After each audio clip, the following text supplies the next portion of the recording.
Welcome everyone. How we doing?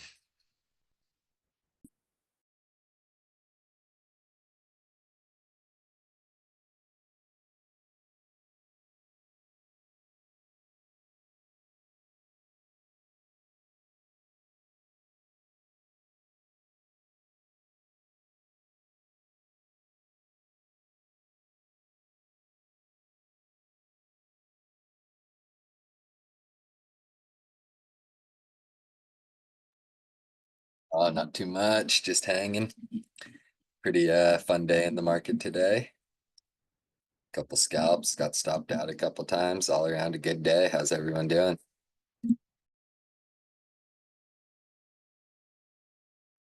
Oh man, good day for me. Nothing overly exciting. We did have a nice bottom tick on some Apple calls off the open, but I didn't hold them things very long, but paid nice. What about you? How you all doing?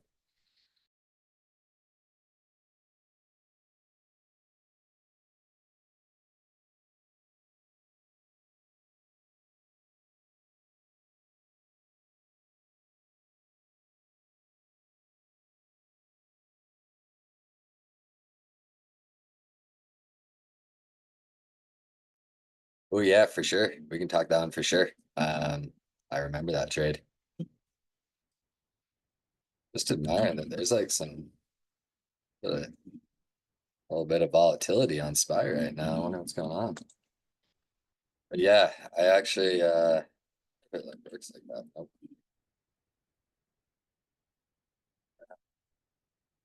This guy. Wow. Wonder what's going on there. You're not seeing it on the futures yet. But yeah, we're gonna have plenty of time for Q&A. It's set up like this though. So ask that at the end and let's talk a little bit about it. It's a setup I trade all the time. Nice screen day. Yeah, that I love the shutdown news. Never seems to happen.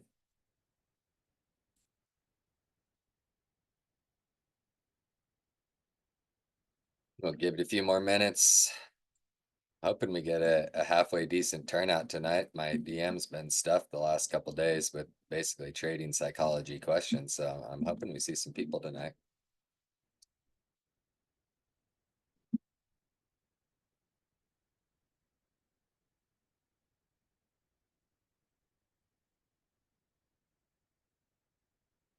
Welcome everybody. How we doing? See a few more people rolling in. Hope we all had a good day.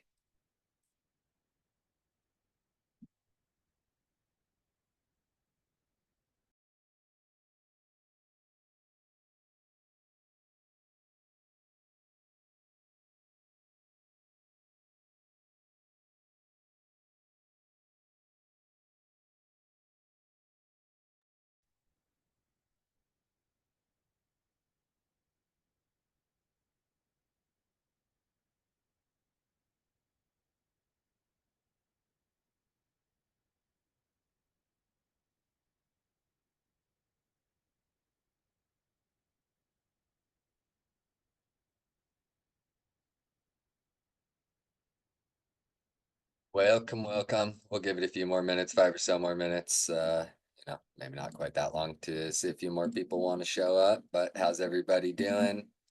Trading psychology tonight. Love talking this one.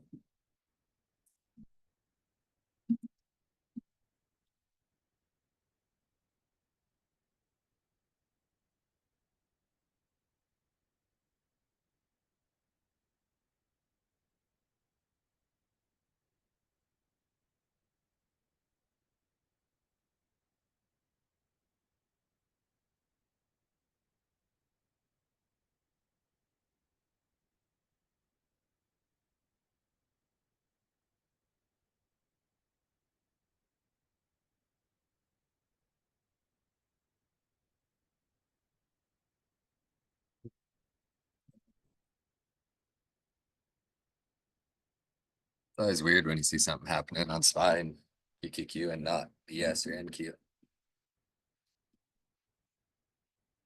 That was like that carry trade night though. SPY was getting clobbered. Futures weren't quite moving, and then the futures played catch up. That's a big candle.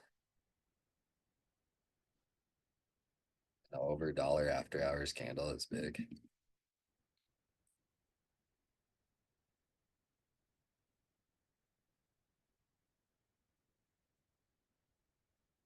Now to downside levels. Oh, where are they down there? That's where I wanted to bounce.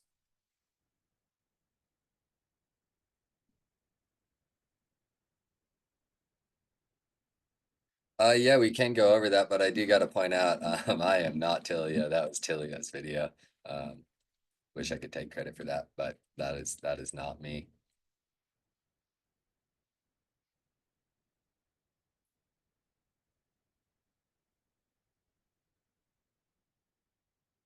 Me and Tilia were in the voice chat later talking a little bit about it as well.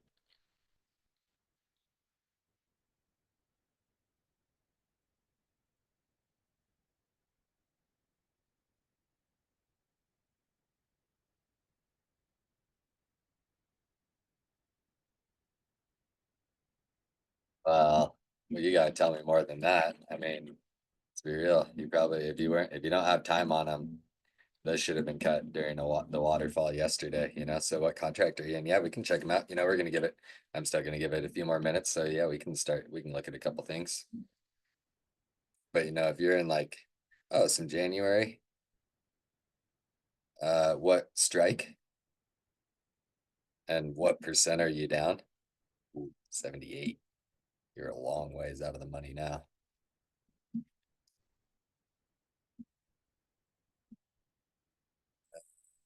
Give me 1 second. Let's see.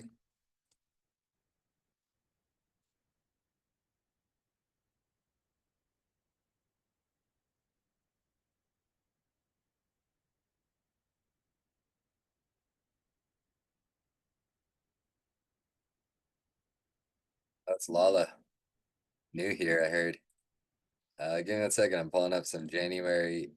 Well, maybe you mean January 31st. 78s. Well, so I mean, so just to confirm, you're in January 31st. Calls 78s.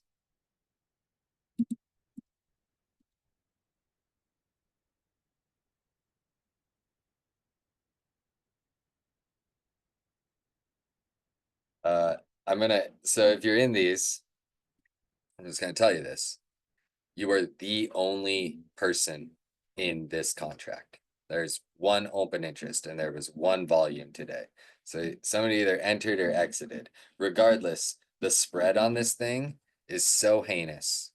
Bid is 70, ask is 290. So really, really, you could get filled somewhere in there, but at least you're only in one of them, or at least the entire market's only in one of them, unless this is the wrong strike or something. Okay, welcome everybody. Or Lala. Yeah, well, yeah. Okay, I see now. Yep, 31. Not 30, and then calls 78 strike, one open interest on him. So no big deal. That's just you. Honestly, you can't like if you. I hope you didn't get in them yesterday. Somebody did get in them before close, unfortunately. That's going to be very hard to come back from. But if you were a buyer of it today, then I mean, you might be okay. But regardless, this thing is down really, really bad today. Hard to recommend holding a $16 out of the money strike. It's almost always a better idea to stop out and get some a little bit closer and a little bit more reasonable.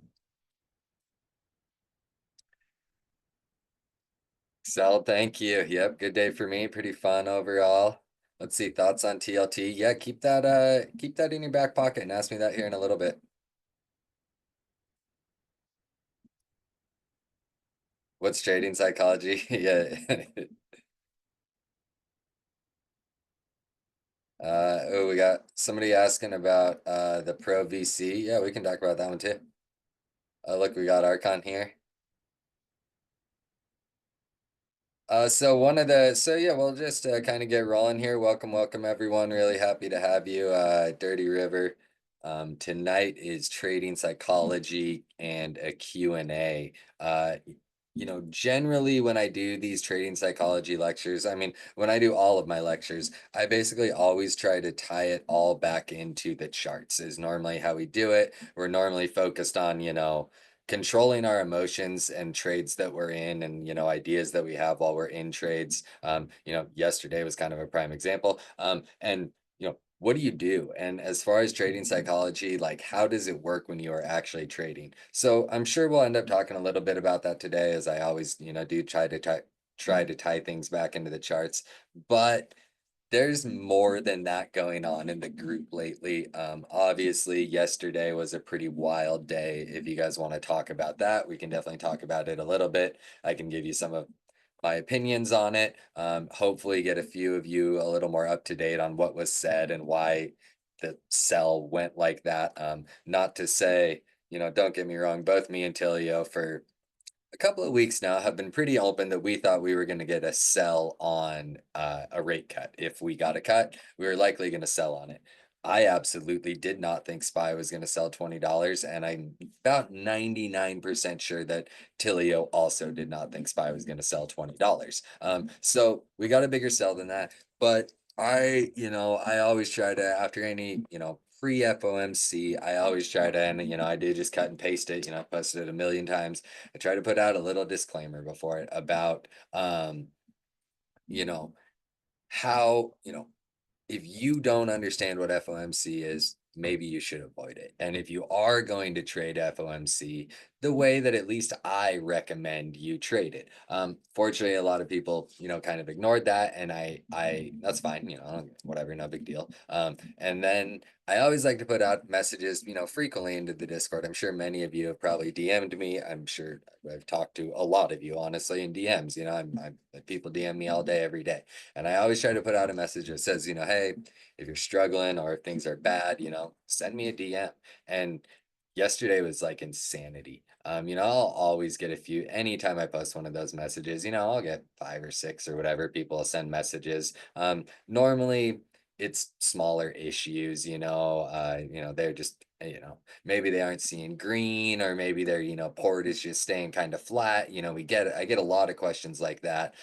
Well, yesterday was like a different beast. Yesterday was like people got really hurt and, took some very large losses. I saw some just appalling profit and losses from yesterday, both on the upside and downside. It was, it was a rough day if you were on the wrong side of it. It was a good day if you were on the right side of it. I just feel like this was one where unfortunately a lot of people were on the wrong side of it. And so tonight, as I said, we'll probably tie some of it back into charts, just because, well, one, we have like a truly unbelievable example of, something happening in the market that it gets everybody emotional. I mean, even like even me, and I mean, I don't get emotional that I start doing degenerate things. If anything, I just become way too cautious. That's something that I do. And not to say that something like this is normal, but those big massive trend days, I rarely like to trade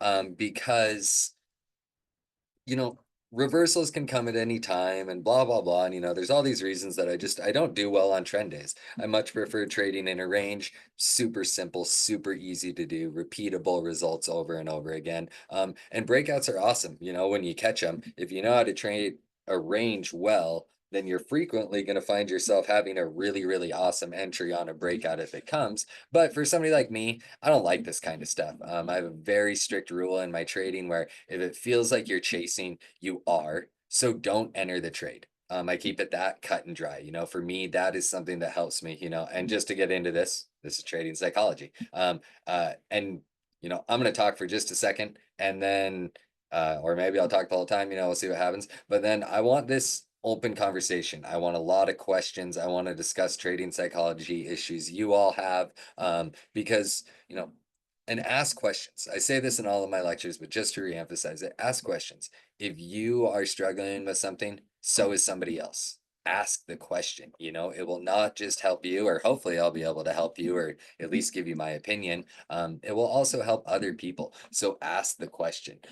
But I'll get going. We're going to talk a little trading psych. And then, of course, if you guys want to send the messages in the chat, no big deal. If you want your mic unmuted, if you'd rather talk, you don't want to type it out, whatever it is, try to raise your hand. I'll be keeping my eye on it just to see if anybody does want to participate that way. But with that, we'll get into it. Like I said, we're going to talk just a little bit of chart stuff, some of the issues that I have. And so on days like this, I don't trade it. Like I said, my trading psychology, if it feels like you were chasing, do not enter the trade. There's times where, yesterday, very prime example. I don't care where you chased, you made money. You would have to, like, it would have been borderline impossible to buy a short, and within the next 10 minutes, you will be in profit for literally the entire afternoon. So, it was a day where chasing worked, and I think a few people were rewarded. Unfortunately, I do think a lot of people were trying to catch the knife, and they weren't listening to Pal. And so that's where I want to talk about on, yesterday specifically. I always try to push very, very hard going into FOMC. Listen to what Pal is saying. Nobody cares about levels, like none of that matters. We are getting reactions from some desk traders as well as algos. Algos are also analyzing what Pal has to say. They've all, the quants have spent the last 2 weeks programming those things to say, the buzzwords they want to hear, the combos of words that they don't want to hear. We saw many, many times where, Powell would make a statement, and we can talk FOMC again if you guys want to, here in just a minute. Powell would make a statement, and the market would react almost instantly, and frequently pretty dramatically. You can see the points where, he was, this is where he came on. He was trying to talk, he was trying to say some good things. And then for anybody that was in the Pro VC with me, it was on this candle. And we actually had Toasty in there with us. The Q&A starts. And uh this lady asked a question, and I instantly said, wow, tough question. He better answer it right. He didn't. And this is questions are being asked, and then we sell. So this yesterday was this very prime example of why, I don't want to say don't look at the charts. There's obviously places where you can be taken. You can see, I was getting reactions at my levels. Sometimes they were holding, sometimes we were bouncing at them, other times we were cratering straight through them and not even taking a break. So trading levels is a death wish when it comes to FOMC. Obviously, we haven't had an FOMC like this since basically 2022. That was the last time that we've had just these, extremely dramatic reactions. The last one that we had a really insane reaction at was actually, I think, beginning of 2023, maybe end of 2022. The very first time Powell said, rate cuts are on the table. He didn't say they were cutting rates. He just said they were doing it. Massive green candle. That was it. So the market rallied. So for us and controlling our trading psychology, these kinds of days ruin everybody. Every single person either has a story where they left a mountain of money on the table, or they lost a gigantic chunk because they weren't buying what the market was telling them. And so that is for me my trading psychology, no matter what. And as I said, I don't like to trade these. I love to watch these. That's what we did. I sat and we talked for this entire time in the Pro Voice chat. I gave reasons to be short. I know some people made money, some people made a lot more money than I did. Happy for them. I like to watch these. I like the market. I like listening to what Pal has to say. It's no secret. I think Pal's a genius. And we had a very different Pal this time, that we haven't seen in quite a long time. And so it was an awesome thing for us to see in the market. However, when it comes to our trading psychology, and this goes for every single person in here, block this day out of your mind. Never think about this day again. There is virtually nothing to be learned from a day like this. It happens never in the market. These days are just disgustingly rare. You don't know when they're going to come from, and you forget this day. Like I said, everybody has, the largest issues that I hear from people in regards to trading psychology, and I ask about it all the time, or, I get asked about it all the time, is FOMO and bias. Those are the two things that most people struggle with. And this day, all it is FOMO. And I don't care, this big, dump day. We've had big old massive green days as well, forget about them. They don't matter. They don't teach you anything in the market. There's so much going on for all of this to line up and happen. Forget days like this. And so that was what I wanted to, really, that was my main point of tonight was I wanted to say, hey, we all saw the market yesterday. It was insanity. Like I said, if you were on the right side of it, you're happy. If you were on the wrong side of it, you're crushed. But forget about it. Move on. It's not normal. The people who came into today looking for another 15, 20 point move, was there moves to be had? Absolutely. But there was chop. And for the most part, people who came off the day looking for a big old breakout or a big old breakdown were all sorely disappointed.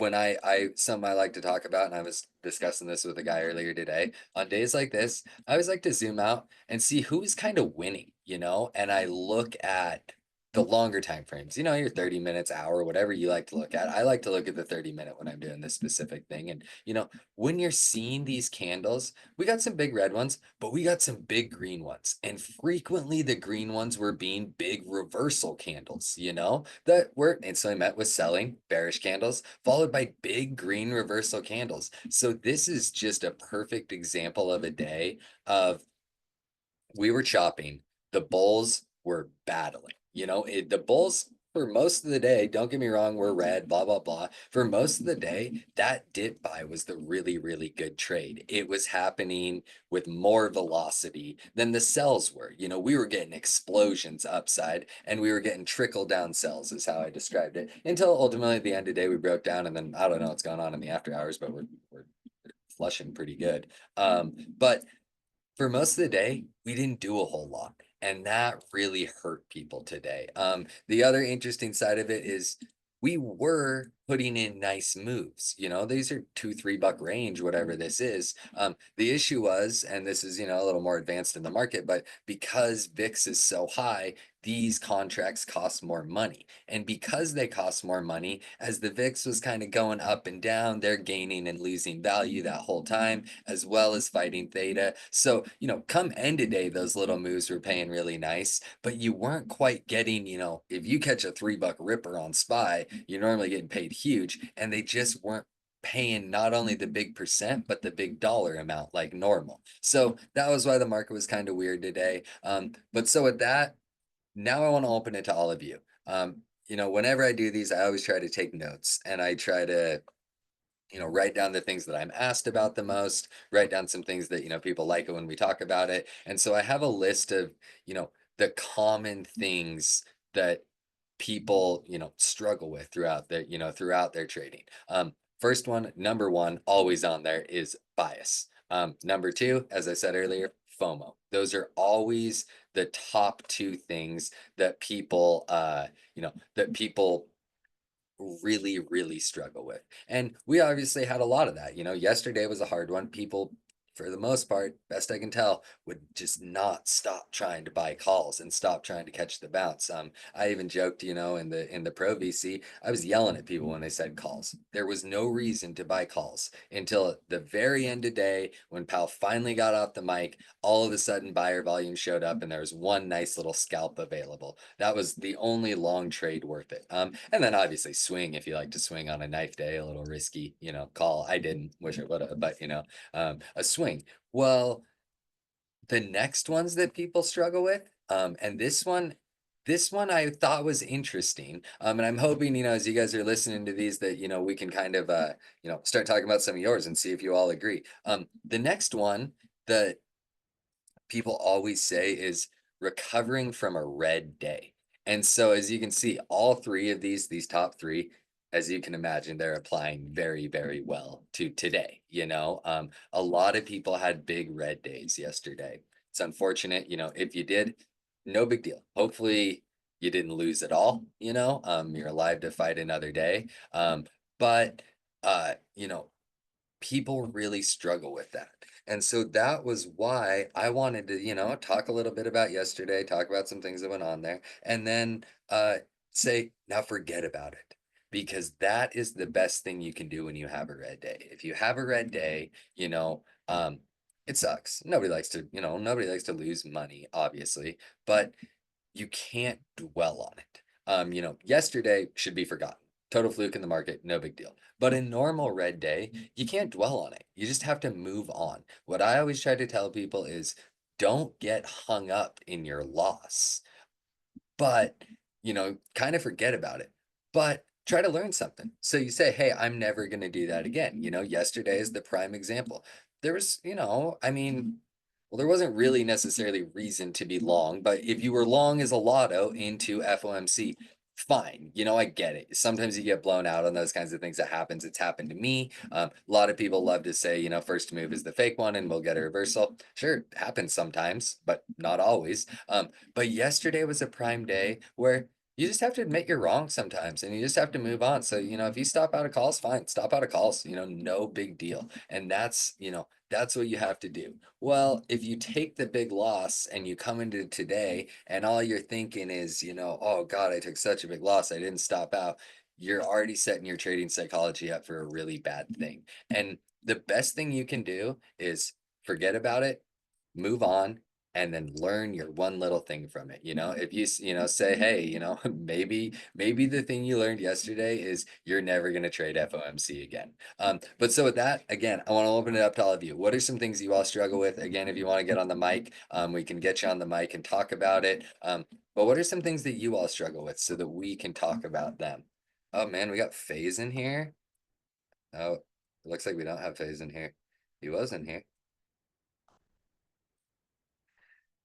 Oh, Rev, yeah, I bet you did just love that red day. I mean, God, and good for the Bears. You guys been wrong for 2 years. You deserve a break. Man,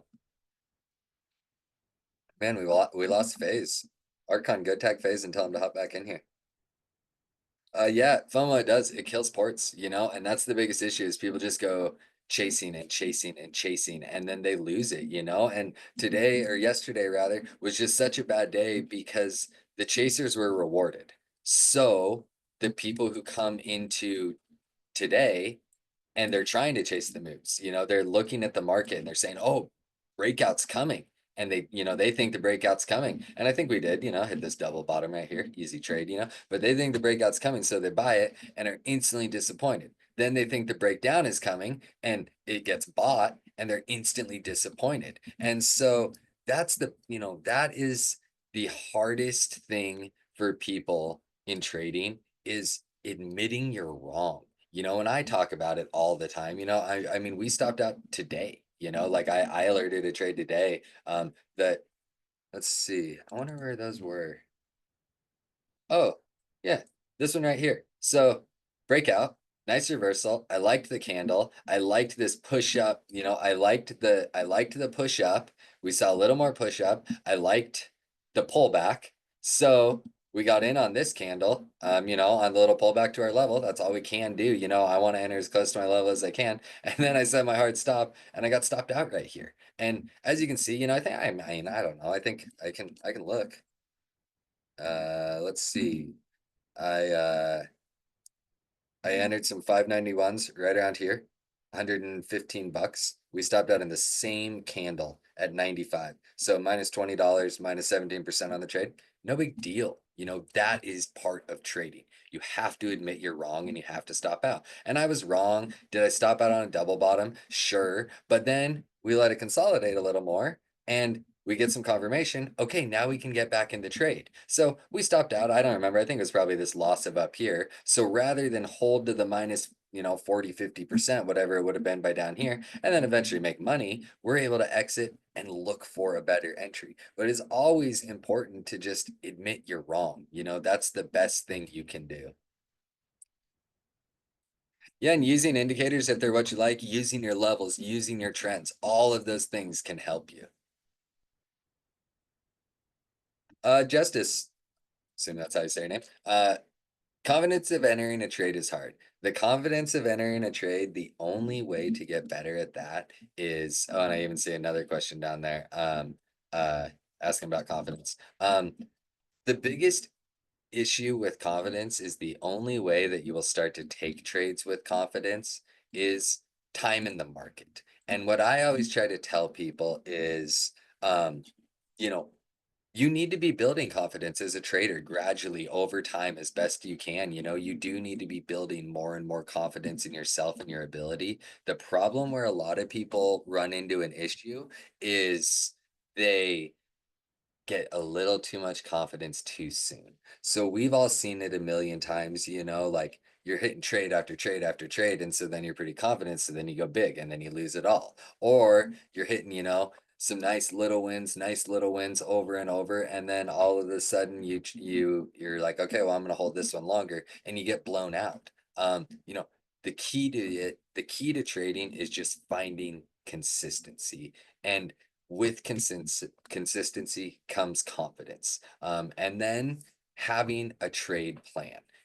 What I tell everybody, you need to know entry, you need to know stop out, and you need to know take profit in that order before you enter any trade. And so that will help people a lot with their confidence and even just some worry, because people can get worried when they're in a trade. What I always tell people is, and we're just going to use a random example on the chart, does not matter. So, market's bouncing up. Like I said, I tried to buy this pullback. I was too early, no big deal. But maybe you're looking for the double bottom. Well, you start looking for the double bottom on this bounce. So when we get down there, you can take that trade. So we get down to the double bottom, and you've been watching this whole trade. So you know where you want to enter. You also know, and this is just me, I got a level here, it happens to line up perfectly with that opening range low. So I know that my stop out is down here. Obviously, this trend right here hasn't been formed yet. I know my stop is a close outside of here. I know I'm looking for a bounce to this level. So I got to watch this the whole way down.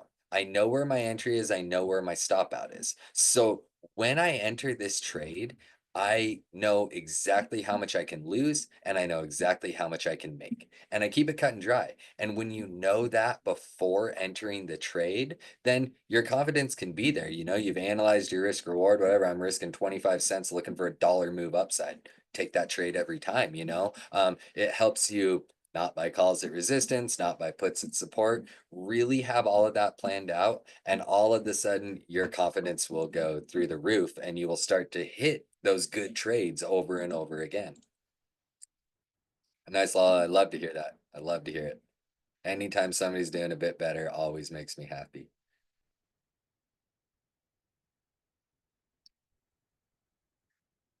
And then so consistency. I see, Hector, yeah, I kind of touched on both of those in my response. So I think it's I think we kind of covered that, but let me know if there's more.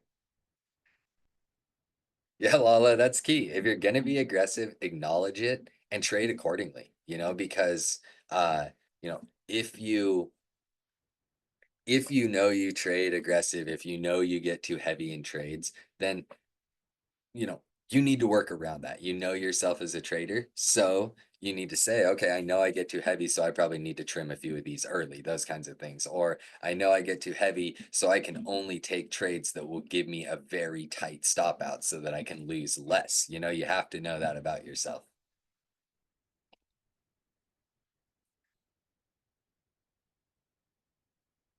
Really good question right there. So this is talking about entry points, and do we place our orders there? I do frequently. I do it all the time. And I use Active Trader on Thinkorswim. So when I place an order, it pops up a line on the chart. It's actually tough when I'm streaming in voice chat because this is a different account. It's my stream. I use it for my Zoom account. So when I accidentally, share my account numbers and stuff by accident, it doesn't matter. And so it's hard. You won't see mine in the voice chat. I should probably just start doing it. The issue I ran into though was, my position size is not your position size. And so I didn't want people, you know, I mean, just like in full disclosure, I was like trading AT&T and they saw my order pop up for 60 contracts, and, they're cheap, whatever. It's not like it's a ton of money, but not everybody should be buying 60 contracts. So I've made the effort to not have my orders on there. but I frequently will. If I'm looking for a pullback or I'm looking for a double bottom or, even like if we're trading around here, maybe I want to buy some calls on a breakthrough. For the bounce that I expect to come, I might have the limit order just sitting right down here. I do it all the time. It's risky, because, you know, maybe you had your limit order for calls looking for the pullback right here and you get just throttled on the way down. That can happen as well. So you have to know your risk and you have to really be doing if you are trading with limit orders like that. I will only do it when I know I have a really tight stop.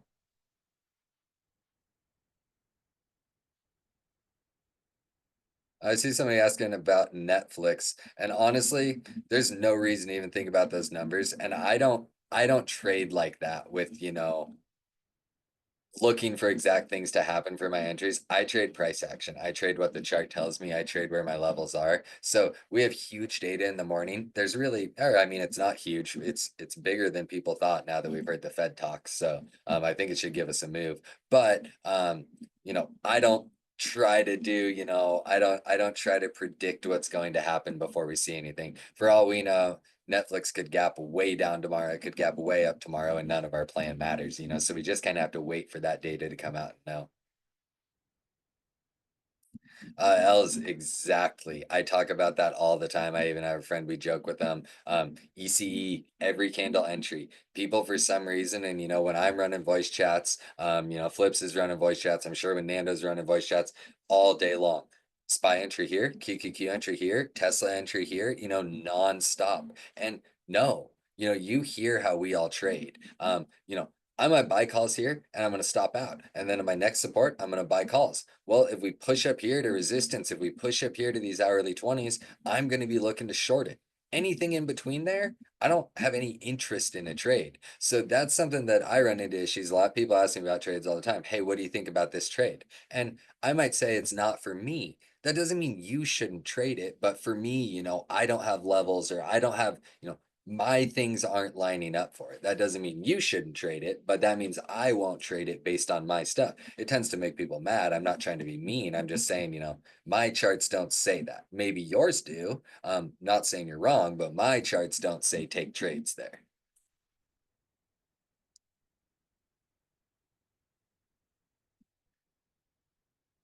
Yeah, Els, I agree. I mean, that's something, I think it's so you guys all know, I mean, I've made my opinions on the voice chats pretty clear. I want those mics unmuted. I want people talking. If somebody's being too loud or whatever, I'll mute them. No big deal. I want voice chats as a place to talk. And the reason that I feel like that and why I don't like that stages one at all is, people can't talk. And I know sometimes we get off topic or whatever, but that all goes back to, in my opinion, how you know a good trader is they're doing nothing 90% of the time.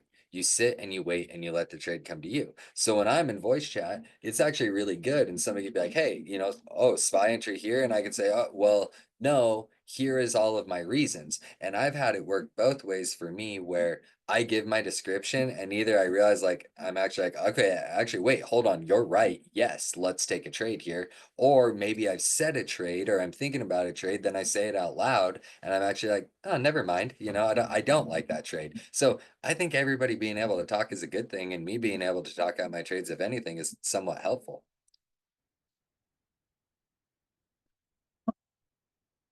Yeah, Lala, that's a huge one. Being able to like listen to people that maybe have more experience than you. Like they don't even have to necessarily be a better trader than you or anything like that. But somebody who sees things different. I love that.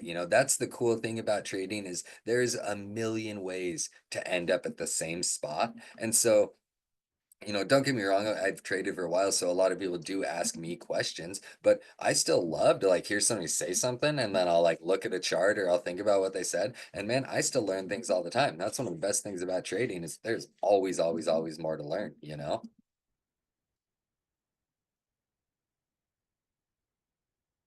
Norvin talking about AMD. Yeah, Tim, so you wanted sorry, said your name. I don't know if you care. Pro VC. Somebody had a question about it. So uh It's just a lot more serious. Mics, I try to have everybody's mic unmuted if we can.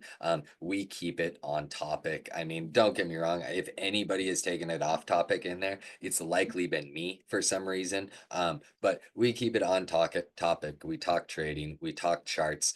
It's quiet a lot, even for me, all there's times where I say, hey, there's nothing going on. If you guys want to ask me questions or anything, ask a question. Otherwise, I'm just going to mute my mic. So there's times where it's quiet in there. I am very, very direct that we enter trades only when the charts tell us to enter trades. That's simple. If the chart doesn't say take a trade, we don't take a trade and we do nothing. So, at least in mine, the Pro VCs are much more serious. As you can imagine, I mean, obviously, if like Flips jumps in there or anything, but as you can imagine, when I'm in there, I shoot down all the SPX bullshit. I want people taking real trades with real reasons. I mean, don't get me wrong, we'll check out a lotto every once in a while for fun, but we want real trades, real reasons, none of the get rich quick stuff, we want to keep it, really good. So I enjoy it. I mean, I can honestly, and I love OOT voice chat, man. I've been in voice chat longer than every single person in OOT, I was doing those 3.5 years ago, I mean, Jet was in there. Jet knows, Scalper. I mean, dude, it used to be like me, Tilio, Lambos, and Scalper. That was it. We were the voice chat back in the day, So maybe I've just gotten used to the nonsense that goes on in there. But in the pro one, there's pretty much no nonsense. Actually, me and Tilio were in there today trolling. But it's great. And then also that's a nice bonus. You got Tilio in there on occasion. It's always good if you can pick his brain.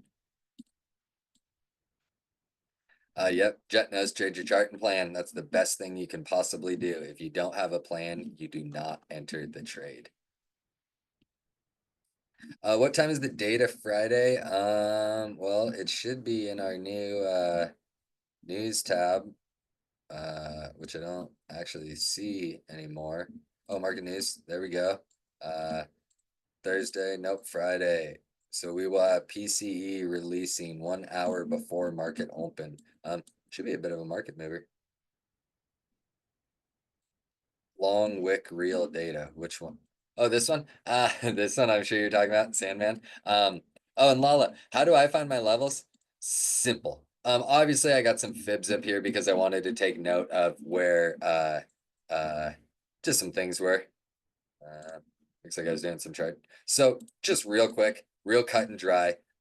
Main levels that I'm going to care about, I call them any sort of major high or low, or anything like this. I want to look for where did the market reverse, where is the market bounced in the past, or where is the market rejected. Those are going to be the main things I care about. Then always tops and bottoms of consolidation. Anytime we have something like that, I want to take note of it. And then anywhere, something like this where we've gapped multiple times, I'll look for things like that. And so really, just real quick, these are all of the levels that I really care about in this area right now. You can find them that fast. Obviously, over time, you will get more and more because markets spend a lot of time consolidating. So you can start to find, again, tops and bottoms of consolidations, any sort of major highs and lows. Those are what I'm interested in. And it works over and over and over again. They will always work. Kevin, basically, yeah, I don't ever think of it that way. I just have a position size that I like to trade, and I always trade it, and I keep it small, because the people who are trading big size are rarely actually making money. You might see the big gains every once in a while, but for the most part, they're losing it. But if you ever have more than, I mean, honestly, like people say 10%, I think that's probably too much. It can be, of course, if you have a smaller portfolio, sometimes you have to be bigger just because that's what contracts cost. But if you have a decent sized portfolio, it should be small, 5% or something, maybe less, probably less. The bigger the port, the smaller their percentage is a good rule to follow.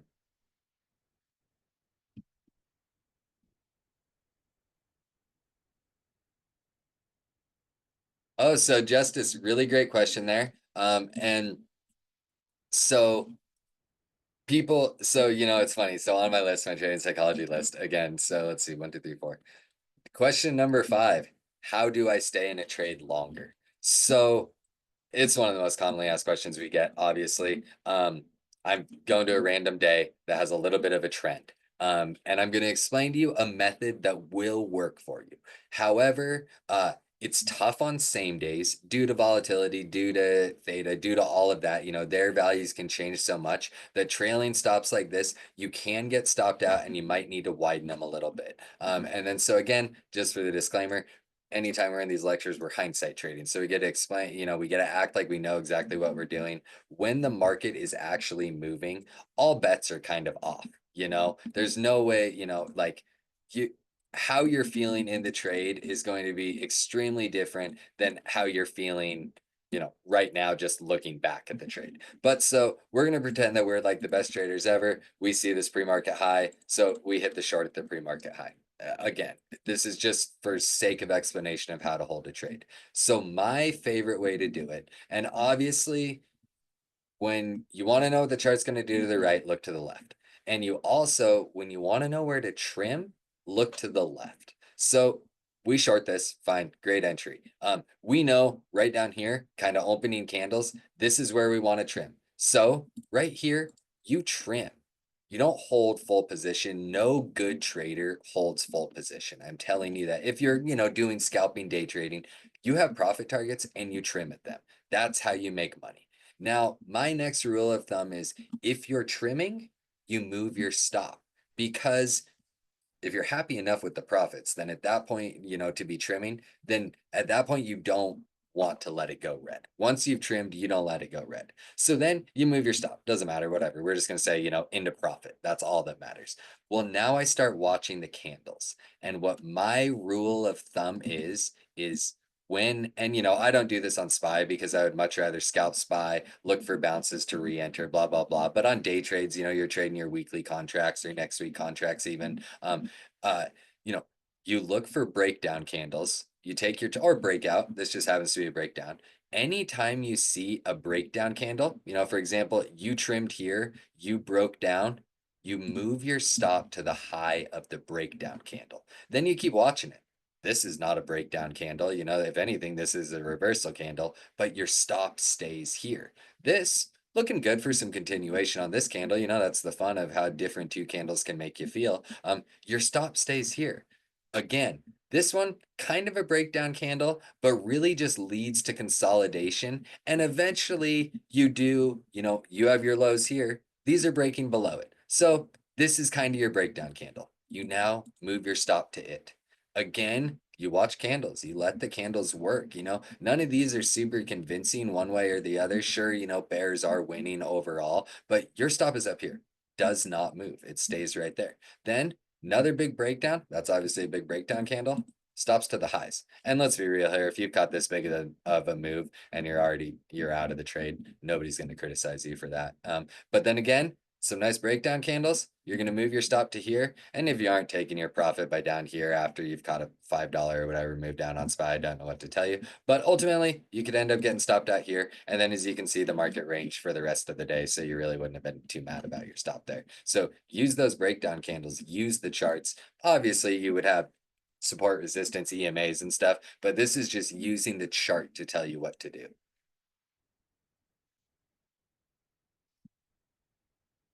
So you know there is you know there's a fine line. Don't get me wrong. And you know people frequently look at my charts and say, "Oh, why do you have so many levels?" Well, this is a $40 range on SPY. If you don't have 10 levels in there, 12 levels in there, you need more. You're doing it wrong. You know, you need more levels. There is more levels in there. So if you just are only marking the most majors and you have no levels for 10, $15 moves on SPY, you're going to hate life, you know? L's, yeah. And that's really hard for a lot of people. And something that I talk about all the time is, you know, and I even had, you know, I was having an argument with a buddy, not an argument, but in DMs yesterday, he was telling me that I was wrong and the market should not be selling. And why would the market sell? And I was like, bro, you know, Tilly and I have been open for the last 2 weeks that we think the market is going to sell. Nobody expected a $20 sell. We thought the market was going to sell though. And he's like, no, you know, how do you know that? And my simple answer was, I like economics. So I read about economics. So I understand economics. And that's for him. He doesn't. And so that could be for you, Els. You know, I mean, do you need to stay on top of market data? Maybe. Not really. I mean, we and sure, maybe we won't always have the crutch, but if people aren't into it, we got Tilio. Read his write-ups. You will have all the information you need on any sort of market data that's coming out. When you really need to care about it is when you're taking some trades home with you overnight and they could, affect it, like PCE tomorrow. So, you can study market data and what it means if you want and study economics if you want, but more importantly, just be aware that it's happening and know that it can affect your positions. Ryan, yeah, great, great question. Um, you know, that is very, very common. It happens to a few of my buddies all the time. They hit a good trade, they hit another good trade, they're on top of the world. So all of a sudden they're in big in a third trade and they get back all the gains. What I tell people is your position size, and if you want, Ryan, and just send me a DM. I'll send you my position sizing guide, and it's how I stay green most days of the year. I mean, very rarely do I put up a red day because I position size accordingly.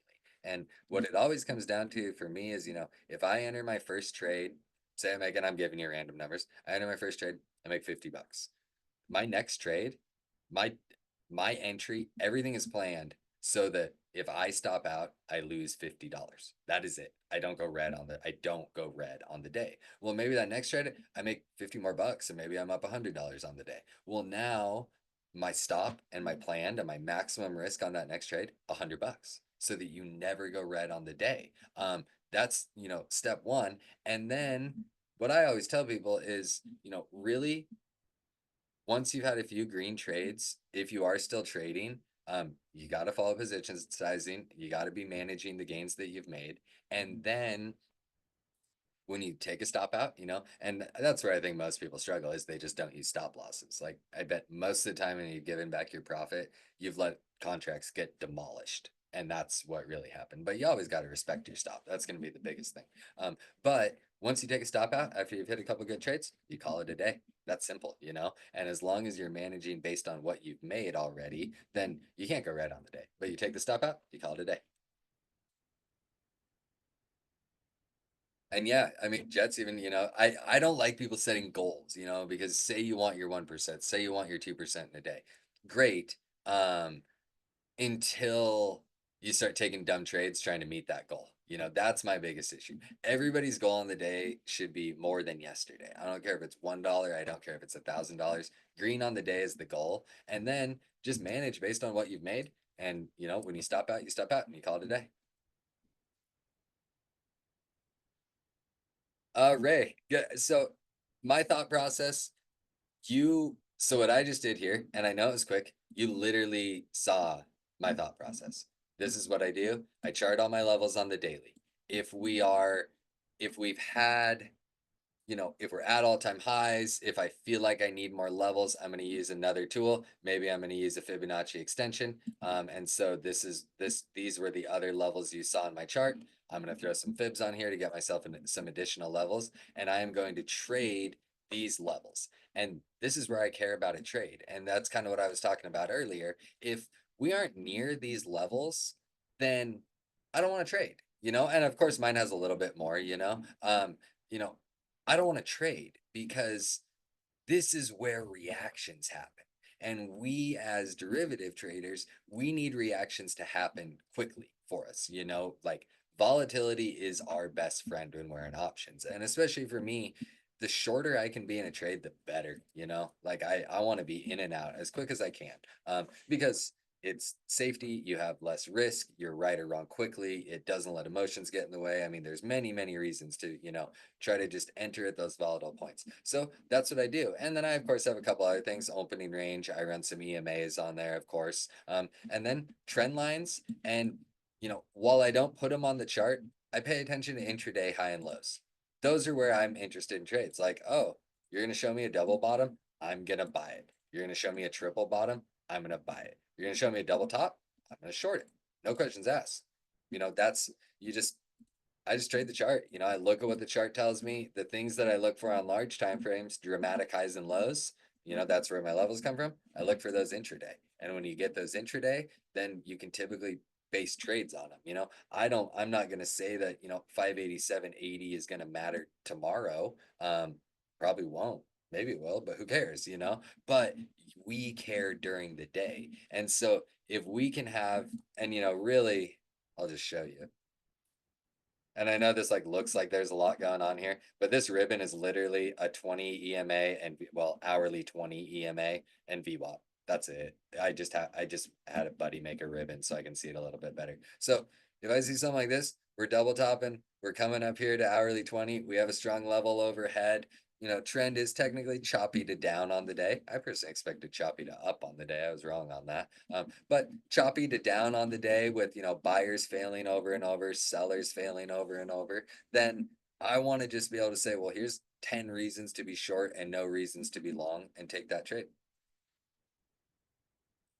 Do you use bracket orders? Definitely not. I don't like them. Um, I don't like bracket orders. I can't say I don't like bracket orders. For derivatives, they're an absolute mess. They don't take Greeks into account. And then if a contract has a spread, you're done for. You're gonna get a horrible fill, you're gonna get stopped out, or your take profit's not, there's a high probability you get stopped out before a take profit ever hits. So I've just never found the use of bracket orders. I in my mind, so what I tell people in regards to stop loss, great question. We should always talk a little bit about stop loss. What I tell people in regards to a stop loss is there's two stop losses that every trade and every trader should think of. And I always describe them as your perceived stop loss and then your like, this is it, stop loss. There's no more, this is my maximum risk, no questions asked, I'm stopping out here. So we'll use this as an example. Say you buy this candle, you buy this candle, well, you get a bounce. If for some unexplained reason you don't take it, but whatever. So you're in this trade. You need to say to yourself, okay, I want to buy calls here. Fine, and this isn't the best example, but I want to buy calls here. My perceived stop loss is a close under this level. No big deal. My, oh shit, I got to get out of this trade stop loss. It might be somewhere down here. It might be new lows. And that's going to go back to what I said. You might plan on, I'm going to stop if we get a big sell candle closing below these lows, I'm going to stop out. You also need to have a point where you say, okay, I am wrong. I am getting out of this trade. Maybe it'll bounce here. Who cares? I am done. That's your hard stop. That is what every trader needs to have. They need to have a point in their mind where they say, this is the maximum I am willing to lose. And they need to not let it go past there. But the perceived stop loss, it's going to be a little bit more mental, even this one, you know, candle closed outside of here, but we held above the lows. So maybe you hold on to this trade, or maybe you take the stop and you still stop well below, your worst case scenario stop out. So that's how I like to treat all trades. And then the other thing, the issue with brackets or OCOs is because they don't take Greeks into account, you might have an order set at a level, or a plan, and it might take too long to get there. And it might make it to your level, but your contract might have lost a little bit of value. So then you never get filled. And then if it rejects, you don't make your money. So for me, I've just never liked them. Narvin, I don't think we're gonna have time for charts tonight, unfortunately.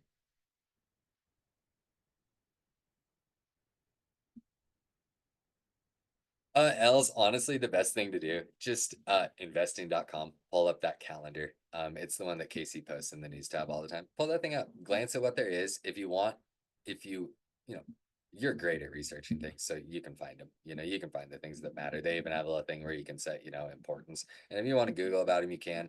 You can of course DM, me or Tilly or whatever if you have questions. But I just, to be honest, I just look at the news tab in OOT.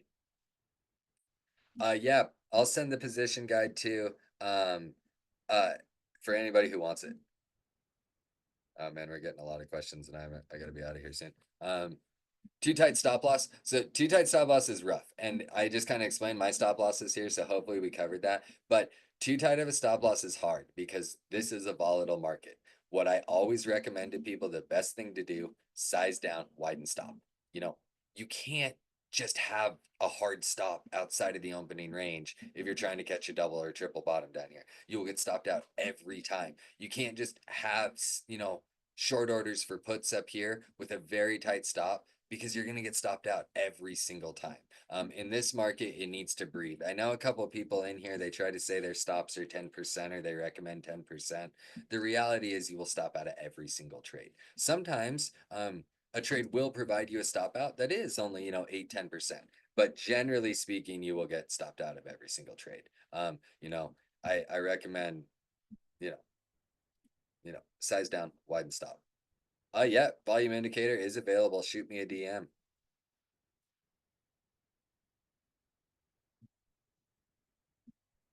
No, for sure. Tabs don't need to alert Norvin. I mean, look at my tab. My tab is education. My tab has taught hundreds of traders to trade. Other tabs are only alerts. We got a bit of everything. Tilios is just his newsletters. 1K, he gives an alert or two, just kind of like I give the random alert or two and puts out a watch list. Everybody does different things. Yeah, Norvin, this class is quite literally trading psychology. I'm assuming you didn't read that before. Yep, volume indicator is available. Feel free to shoot me a DM on that. And then anybody who wants the position sizing thing is, uh, yeah, I'll happily send it over. Likely, I won't do it tonight, but tomorrow for sure. If anybody wants it, feel free to shoot me the DM. Yeah, cookies, and there is a let it breathe too much. Like up here, yesterday, people let things breathe all the way down, and that's not what you want to do.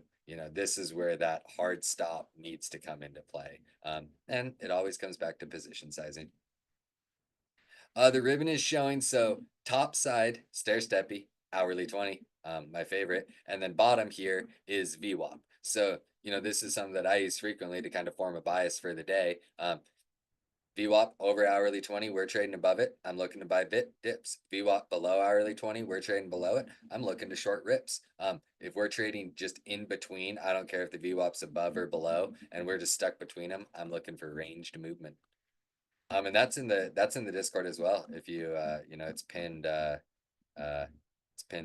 maybe in my tab somewhere, or maybe it's in Pro. I don't know. Send me a message if you want it.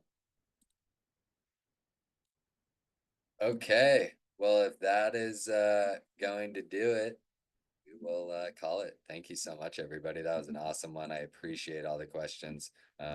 This was hopefully a really good trading psychology. I'm happy that we got to talk a little bit about some things. I'm sure we could go on for another hour tonight. But thank you all so much. Like I said, if anybody wants the position sizing thing, even if anybody wants my beginner trading rules, if you want the volume study, if you want the hourly 20, oh nice, I'm happy, new here, going to classes, that's what we want.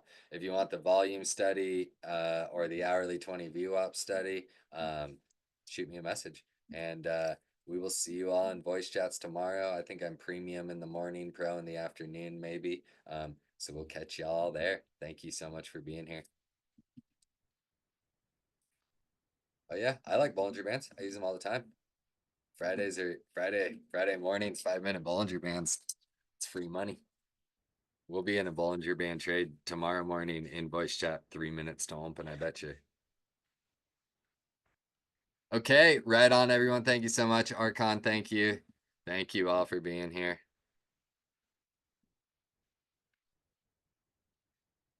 Yep. Yeah. Skylar, I was just asking a voice chat if you want, and I can show you some B-band stuff. Oh, got a boot Archon. Okay, thanks everybody. We'll talk to you tomorrow. Thank you.